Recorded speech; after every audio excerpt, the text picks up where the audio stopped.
आनंद उल्लास सह पालन होउछि बसंत राहस।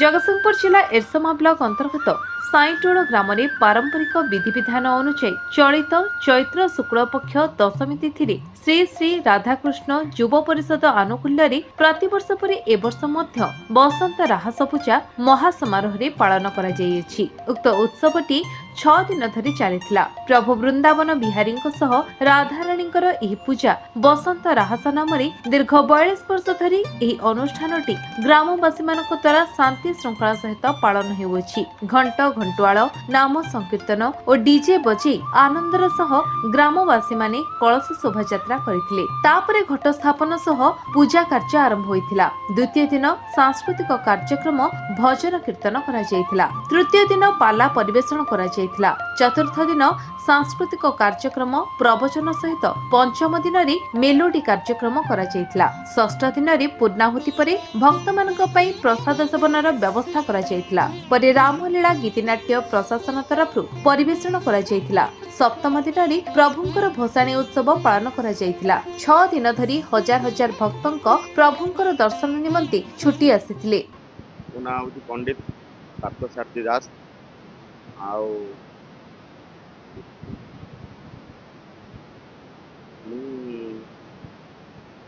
निहाती 10 वर्ष है ये अनुष्ठान पूजा कर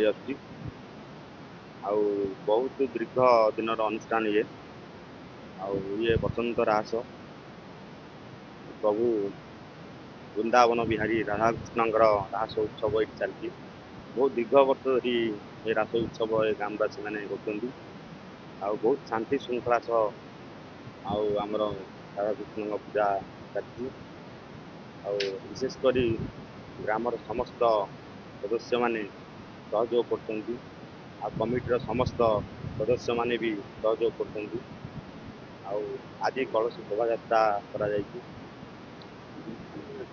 विशेषकर ग्रामर समस्त माँ आ भौणी भाई माने समस्त सहयोग आज कलश शोभा यात्रा करा जायछि। बहुत सुंदर भाव में कलश शोभा यात्रा करा जायछि। शांति श्रृंखला शोभा यात्रा करा जायछि। दीर्घ वर्ष धरी आमर प्रभु वृंदावन बिहारी राधाकृष्ण रास उत्सव चलती विशेषकर समस्त सहयोग अनुष्ठान की चलती। दिलीप चंद्र मिश्र ग्राम साईटोल ये आपातत 43 वर्ष पाखे हो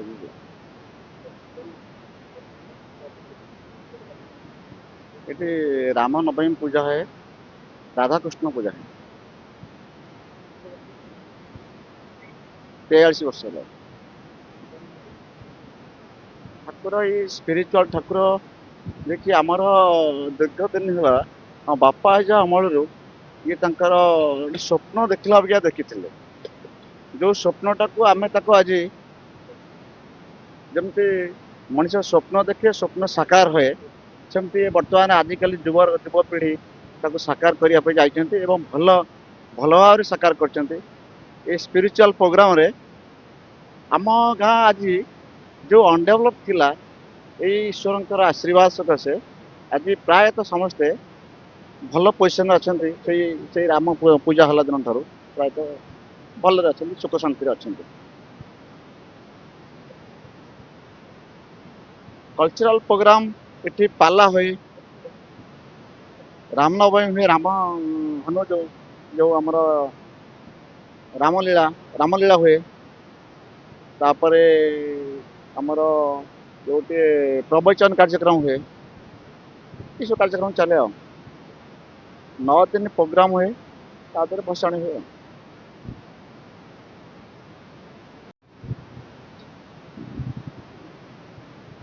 मो ना प्रफुल्ल कुमार जेना यही साईटोल ग्राम मु अधिवासी अटे।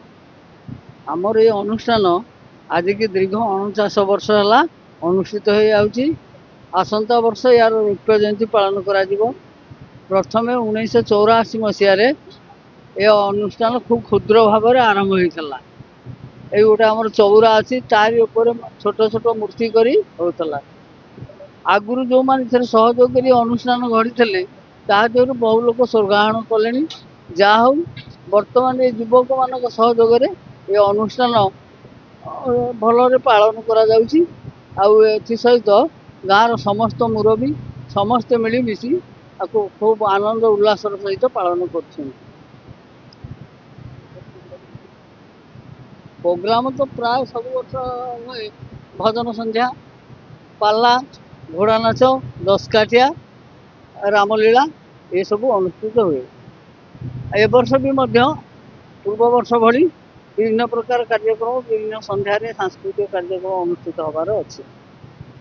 ପ୍ରବୀର କୁମାର ବିଶ୍ୱାଳ, ଏଇ ସାଇଁଟୋଳ ଗ୍ରାମର ମୋର ଜନ୍ମ। ଆମ ବାପା ଭାଇମାନଙ୍କର ଏଇ ଅନୁଷ୍ଠାନ ଦୀର୍ଘ ଦିନ ଧରି ଚାଲୁ ରହୁଛି। ହୁଏତ 1980 ମସିହା ଠାରୁ ଏ ଅନୁଷ୍ଠାନ ରାଧାକୃଷ୍ଣ ଯୁବ ପରିଷଦ ନାମରେ ଆମର ନାମ କରାଯାଇଛି। এই ଅନୁଷ୍ଠାନକୁ ଆମେ ଆମର ଏ ସାଇଁଟୋଳ ଗ୍ରାମଟା ହେଲା ପଲ୍ଲିକଣ୍ଟା ପଞ୍ଚାୟତର ଏରସମା ବ୍ଲକର ଆମର ଗୋଟିକିଆ ଗ୍ରାମ। ହୁଏତ ଆମେ ବହୁ କଷ୍ଟ ଧରିକିରି ଆମ ବାପା ଅଜା କି ଭାଇମାନେ ଆମର ଏ ଅନୁଷ୍ଠାନକୁ ଆରମ୍ଭ କରିଥିଲେ। ଆମେ ସେମାନଙ୍କ ପାଖରୁ ଏ ଅନୁଷ୍ଠାନକୁ ହାତେଇ ନେଇକିରି ଆଜି ପର୍ଯ୍ୟନ୍ତ ଦୀର୍ଘ ଦିନ ଧରି ଆମେ ଏ ଅନୁଷ୍ଠାନକୁ ବହୁ ଦୁଃଖକୁ ସୁଖରେ ଆମେ ଚାଲୁ ରଖିଛୁ। ଯାହା ହଉ ଆମର ଗ୍ରାମବାସୀମାନେ, ଆମ ମା ଭଉଣୀମାନେ, ଆମ ଗୁରୁଜନମାନେ, ଆମ ସାଙ୍ଗସାଥିମାନେ, ଆମ ଅନୁଷ୍ଠାନର ମେମ୍ବରମାନେ, ଆମେ ସମସ୍ତଙ୍କ ସହଯୋଗରେ ଆମେ ଅନୁଷ୍ଠାନକୁ ଆଗେଇ ନେଉଛୁ। ଏ ଅନୁଷ୍ଠାନଟେ ଆମର ପ୍ରତିବର୍ଷ ଶୃଙ୍ଖଳାର ସହିତ ଆମେ ଚାଲୁ କରୁଛୁ। ଆମର ଏଇ ଅନୁଷ୍ଠାନଟା ହୁଏତ ଆମ ଦୀର୍ଘ ଦିନ ଧରି ଚାଲୁ ରହିବ ବୋଲି ଆମେ ଏଇ ଠାକୁରଙ୍କ ପାଖରେ ଆମର ବିନତି ପ୍ରାର୍ଥନା କରୁଛୁ। ଅନୁଷ୍ଠାନରେ ଆମର କୌଣସି ତ୍ରୁଟି ବାଦ ବି ନାହିଁ। ଯାହା ହଉ ଆମର ଯେତକ ଏଇ ଅନୁଷ୍ଠାନ ରାଧାକୃଷ୍ଣ ଯୁବ ପରିଷଦର ଆମର ଯେଉଁ ମେମ୍ବର ଭାଇମାନେ ଅଛନ୍ତି, ସେମାନେ ସମସ୍ତଙ୍କ ମନ ମିଳନରେ ଆମ ଏ କାର୍ଯ୍ୟ ଚାଲୁ ରହୁଛି। ଆମର ଆନୁଷ୍ଠାନିକ କାର୍ଯ୍ୟ ରହୁଛି ଆମର ପ୍ରତିବର୍ଷ ପାଲା ପରିବେଷଣ, ଭଜନ ସମାରୋହ ଏବଂ ମେଲୋଡ଼ି ପ୍ରୋଗ୍ରାମ, ଆଉ ଆମର ଯେଉଁ ରାମନବମୀ ବା ରାମଲୀଳା ବି କରାଯାଉଛି। ସେଥିନେଇ ଆମ ଅନୁଷ୍ଠାନଟା ଆମ ପଡ଼ିକା ମୌଜା ପାଇଁ ଆମ ପାଇଁ ଶୁଭଦାୟକ ହେଉଛି। ଯଦି ଆମେ ବି ଯଦି କିଛି ଆଗକୁ ଚାହିଁବାକୁ ଯାଉଛୁ, ଯଦି ଆମର କିଛି ପ୍ରଶାସନ ତରଫରୁ ଆମ ଗ୍ରାମବାସୀ ସାଇଁଟୋଳ ପାଇଁ ଯଦି କିଛି ସହଯୋଗ ଆମ ତରଫରୁ କିଛି ମିଳନ୍ତା, ହୁଏତ ଆମେ ଏଇ ଅନୁଷ୍ଠାନକୁ ଆହୁରି ଟିକେ ଆଗେଇ ନେବାକୁ ଆମ ଅନୁଷ୍ଠାନ ତରଫରୁ ଅନୁରୋଧ କରୁଛୁ। ମୁଁ ଏତିକି କହି ଶେଷ କରୁଛି। ମୁଁ ସୁରେନ୍ଦ୍ରନାଥ ପରିଡ଼ା, ଘର ସାଇଁଟୋଳ, ଥାନା ଏରସମା, ଜିଲ୍ଲା ଜଗତସିଂହପୁର। ମୁଁ ଜଣେ ସାଧାରଣ ନାଗରିକ। ଆମ ଗାଁର ଇଏ 1987 ମସିହାଠୁ ଇଏ ଅନୁଷ୍ଠାନ ଚାଲୁଅଛି। ଦୀର୍ଘ ଦିନ ଧରି ଏ ଅନୁଷ୍ଠାନରେ ଆମେ ସମସ୍ତେ ଛୋଟ ବଡ଼ ପିଲାମାନେ ଲାଗିଛୁ। ମୁଁ 18 ବର୍ଷ 19 ବର୍ଷଠୁ ଏଠି ଲାଗିଥିଲି। ମୋତେ ଆସି 60 ବର୍ଷ 61 ବର୍ଷ ହେଲାଣି। ଠାକୁର ରାଧାକୃଷ୍ଣ ଯୁବ ସମ୍ପଦଟା ଏମିତି ଉନ୍ନତି କରିକି ଚାଲିଥାଉ। ଆମ ପିଲାମାନଙ୍କର ଆନନ୍ଦ ଉତ୍ସବ ରହିଥାଉ। ଠାକୁର ଆଶୀର୍ବାଦ ଦେଇ ଗାଁ କେମିତି ଉନ୍ନତି ହେଉ, ଇଏ ଗାଁକୁ କେମିତି ପ୍ରଶାସନ ଟିକେ ଲକ୍ଷ୍ୟ କରୁ, ଯେମିତି ତ୍ରୁଟିଟା ନ ହେଉ କି କୌଣସି ଗଣ୍ଡଗୋଳ ନ ହେଉ, ଏତିକି କହି ମୁଁ ବିଦାୟ କରୁଛି।